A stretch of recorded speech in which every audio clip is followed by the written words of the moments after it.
Hello mga ka-SCAS, isang blessing na naman ang dumating kay Catherine Bernardo. Nag-renew ng contract ang unbothered queen at phenomenal star of Philippine cinema. Still in good fit ang kanyang body figure na kitang-kita sa kanyang suot na red color of dress. Unbothered talaga.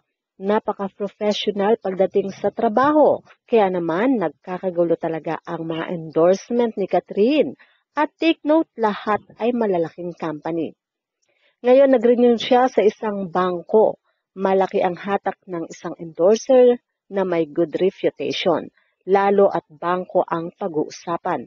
Tinitingnan talaga ng mga tao ang nag-endorse. Kaya naman, asahan na talagang dadami at dadami pa ang mga mag-o-open ng account sa bangko na ine-endorso ng isang Catherine Bernardo.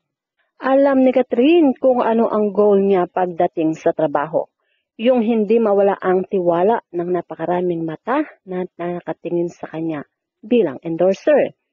Catherine may be one of the biggest actresses of her generation, but she has remained down to earth and approachable, always inspiring and delighting fans through her series, blogs, and posts. Kaya talagang umaani ng paghanga. Ngayon nga napakalaki na lalo ng market ng isang telecom company na ini-endorso ni Catherine. Ang dami ng naglipatan at nag-a-avail.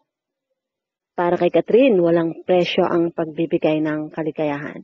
Kaya nga unbothered queen ang isa sa mga kataga na ibinibigay dito kay Catherine dahil sa kanyang pagiging professional pagdating sa trabaho.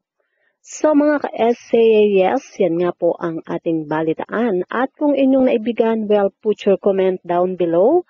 At syempre, huwag kakalimutang mag-like, share, and subscribe.